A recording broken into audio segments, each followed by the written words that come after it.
Hi guys, it's me again, Bimerzen here with another video on this lovely but very busy day. So all of my neighbors are out working, so this video will be a bit loud and noisy. I'm sorry about that, but nothing I can do.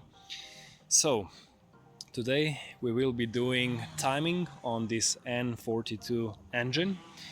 This is a E46 316 Ti compact BMW, and I've just finished changing the valve stem seals.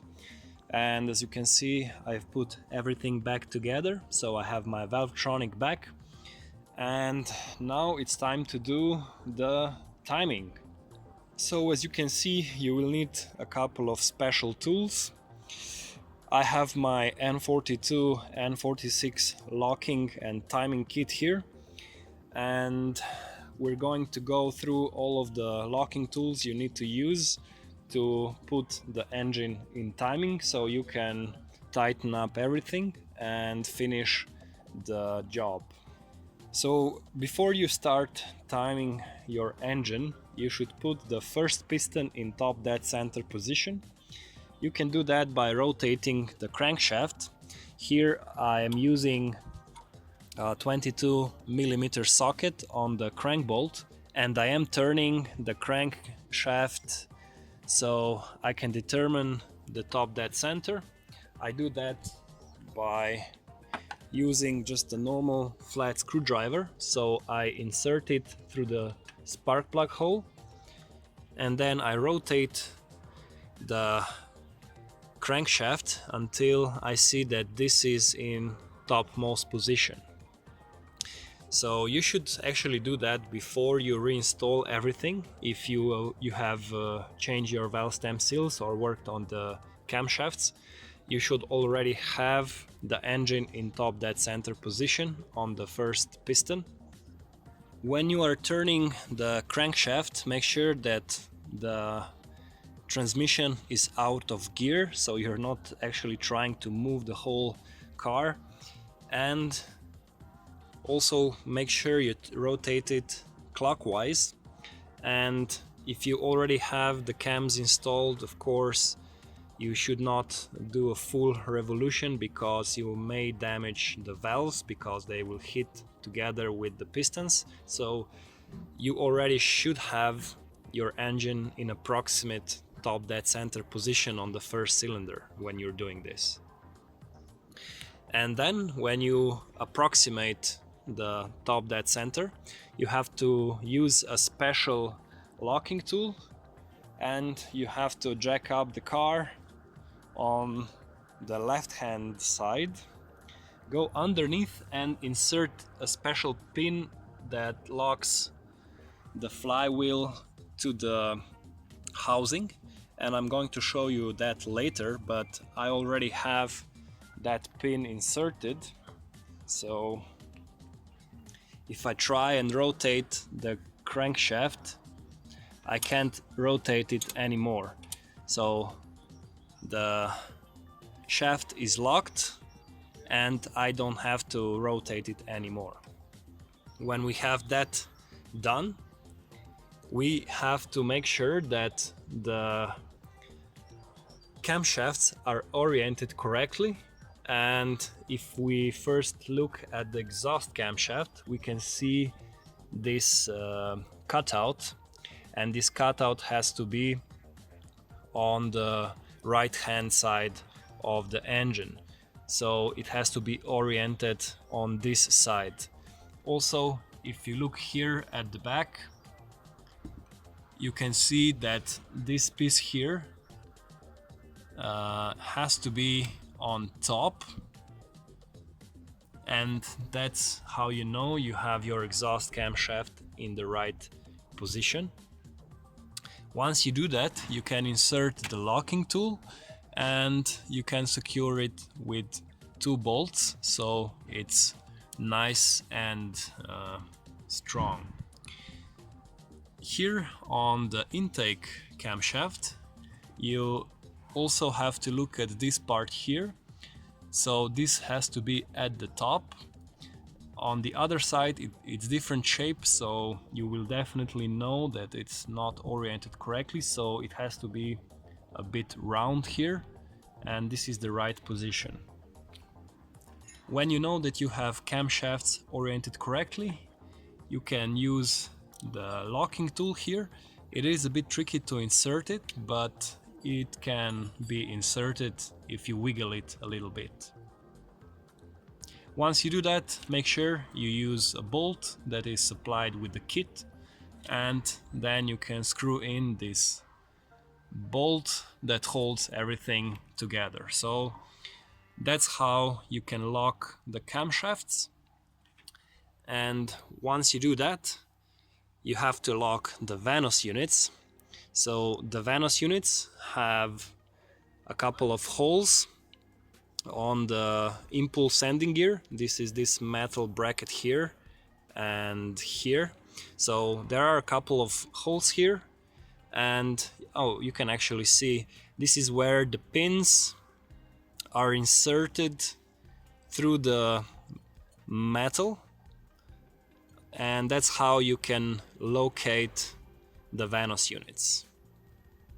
So you can see you have two pins here, and they have to lock through this metal part here.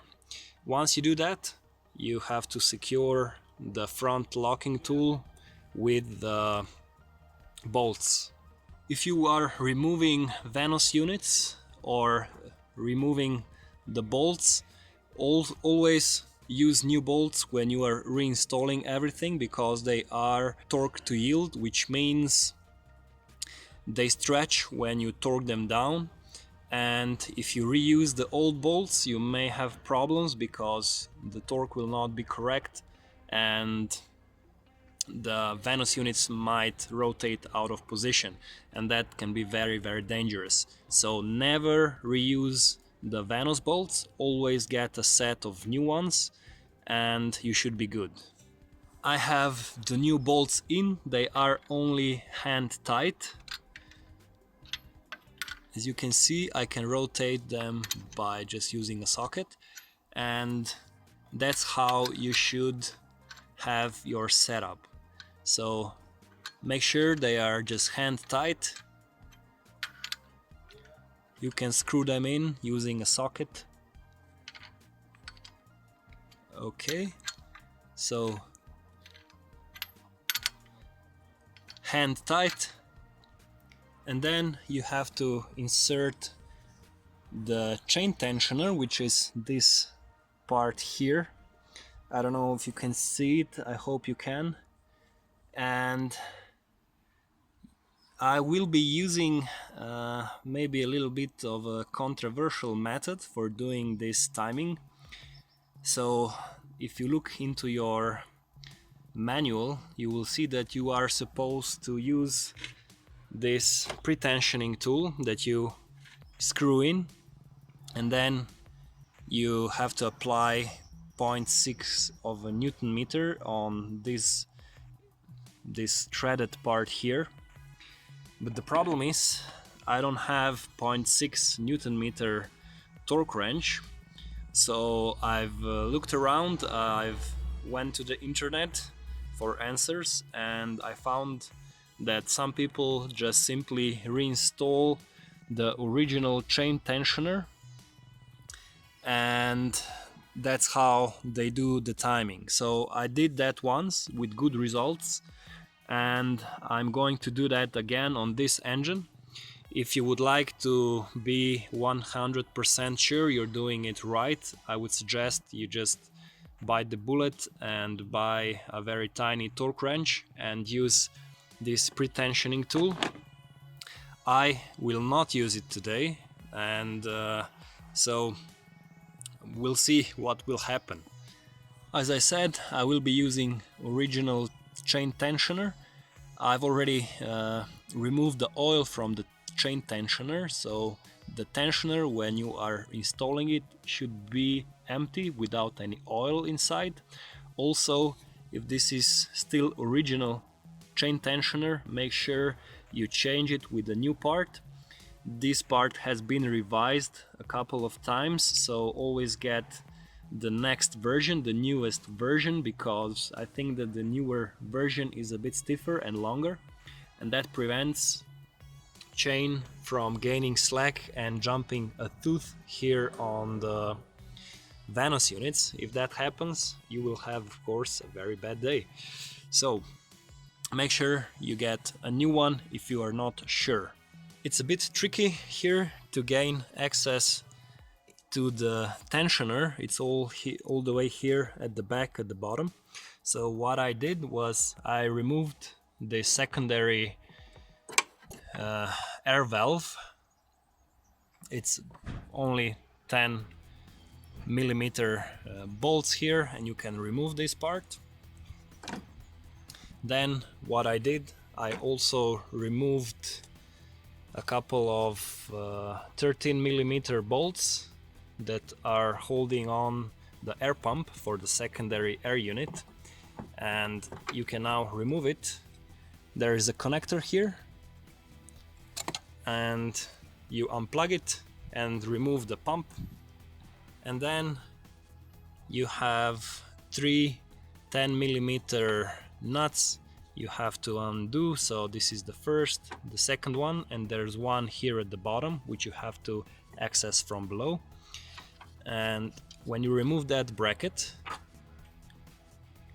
you can finally have some clearance, some access to the chain tensioner, and that's how I plan to torque down the tensioner when we are done timing. Okay, we're ready to go, so let's start. First, you have to tighten down the main bolts to 20 Newton meters. I will be using this torque wrench, so I've set it to 20 Newton meters, and I will be using a 16 millimeter socket.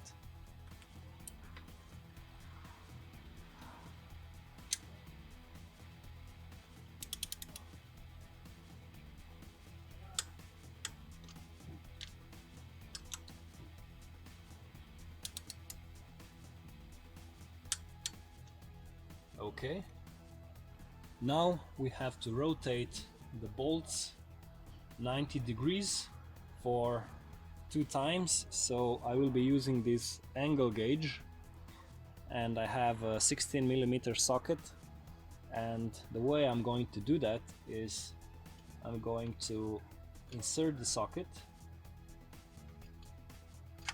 and then I'm going to use this part here to lock this gauge. And now when we rotate the socket, we can make sure that we did a 90 degrees turn. So I'm going to zero it out. So now we are at 0, and now we have to go 90 degrees.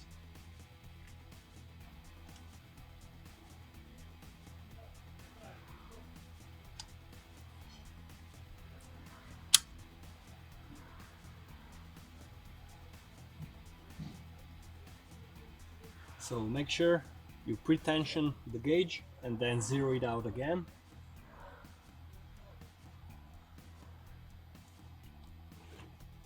Move everything out of the way. And now we can do our 90 degrees.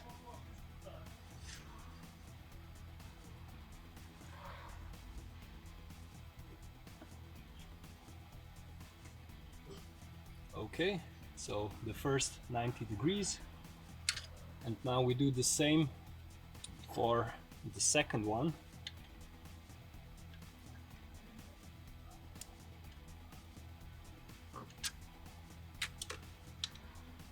We have to readjust the gauge.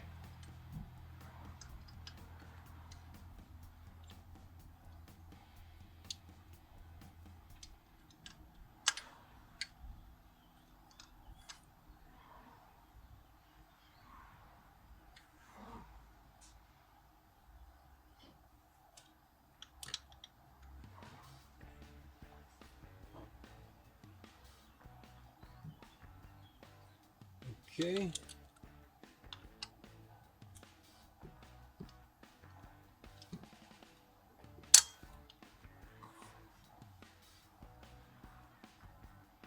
Pretension, and now 90 degrees.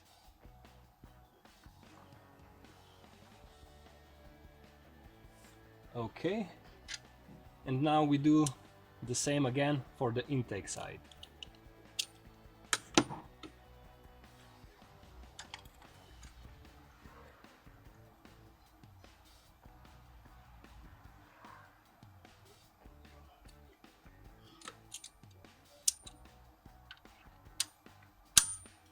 Pretension, set it to 0 and do another 90 degrees.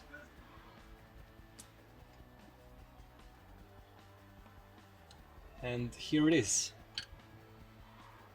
And we repeat the process for the exhaust side.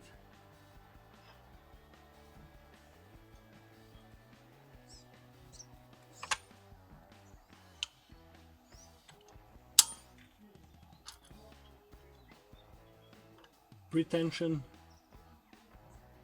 reset, and do a 90 degrees.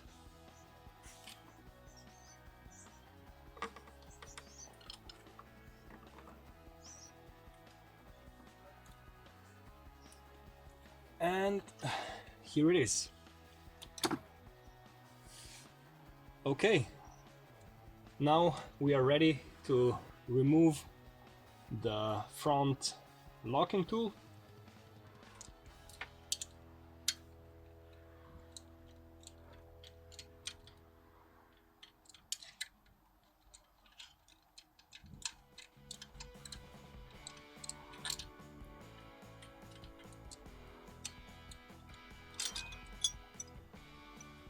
And we can also remove the back locking tools of the camshafts. So first remove the special bolt that is supplied with the locking kit, and then we have to unscrew 3 10mm bolts.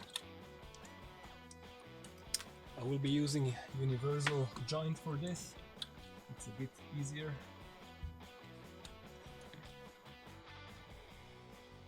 Now we can remove the exhaust locking tool. So here you can see how the locking tool fits.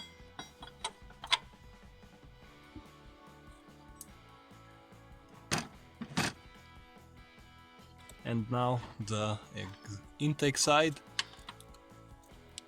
This is a bit more tricky, but it should go out.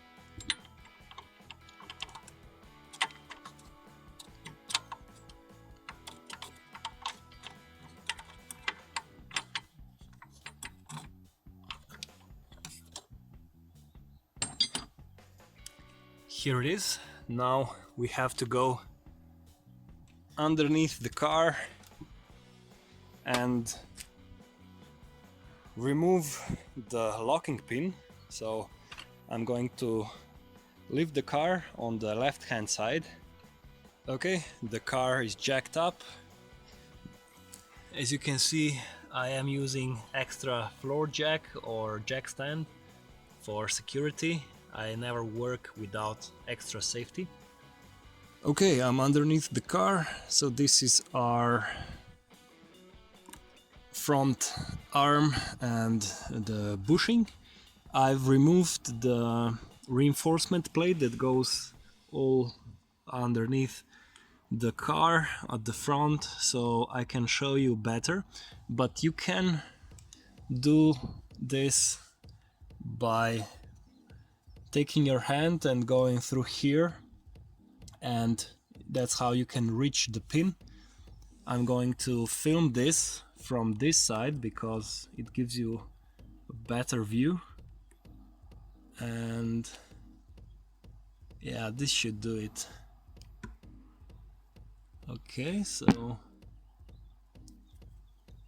the pin is right over here. Let me see if I can get my arm. So my arm goes through the gap, and then I can reach the pin. This is the pin here that's inserted, and I'm going to remove it by wiggling it.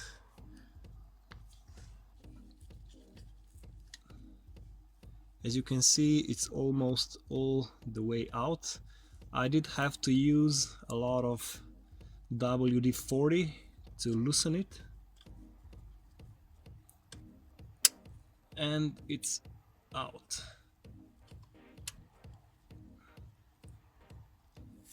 I hope. As you can see, you have very little space here. Yeah, this is the most tricky part of this timing thing. I'm trying to get it in. Okay, let's try it like this. I'm going underneath the cable into this gap.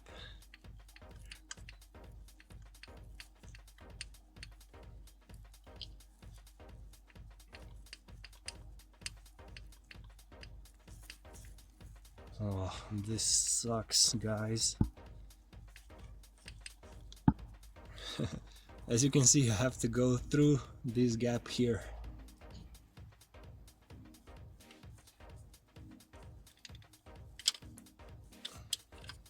Okay, I think I got it. Okay, so the pin is out. Finally. Okay, we've got the locking pin out, and now we can finally check the timing. So the procedure is as follows. You remove all the locking tools and then you rotate the engine 2 turns. So what that means is the camshaft should get back to their original position. So I'm going to do that now.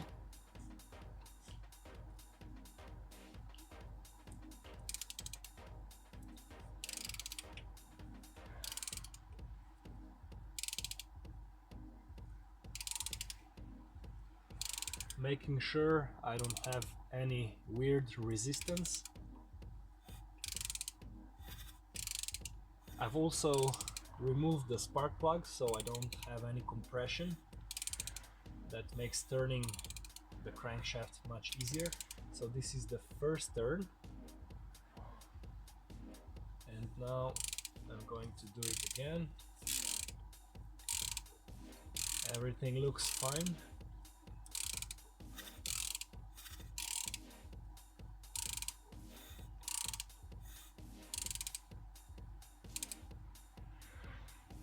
And now we want to go back to our starting position.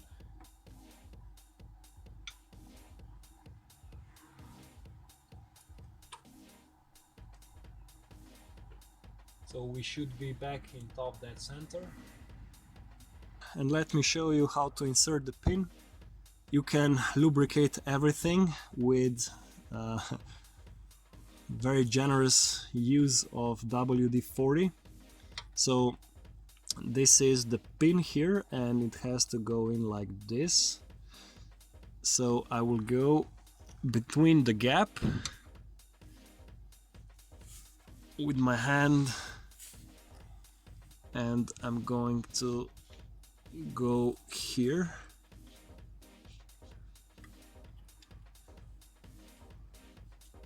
And I'm first just going to put the pin into position. And then I'm going to try and find the hole.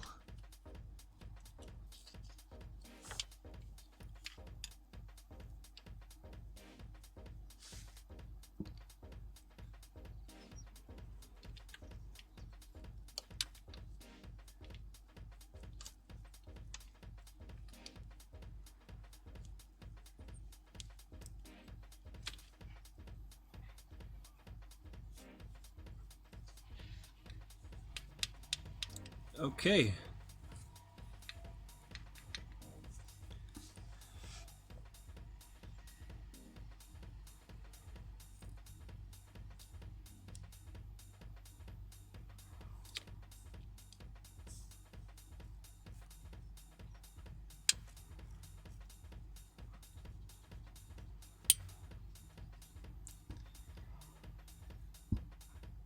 Okay, yep, I think I found it. Yep. And when you find the initial hole, you have to rotate the crankshaft. It's best if somebody helps you, so you can find the hole inside the flywheel, and you should feel when the pin engages with the hole, and that should lock everything together. You can help yourself by setting up a handle here, which is attached to the crankshaft, and you can rotate the crankshaft with one hand, and with other hand you can try and locate the hole with the pin, and that's how I managed to do it. Okay, I actually did manage to insert the front locking tool, and now I can use the locking tools again, and when I insert it, they should be perfectly flush.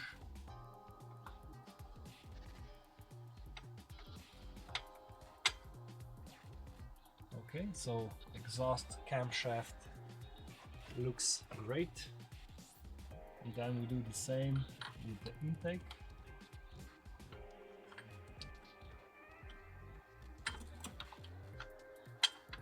Yeah, and also the intake fits perfectly, so the maximum allowed is about 1 millimeter.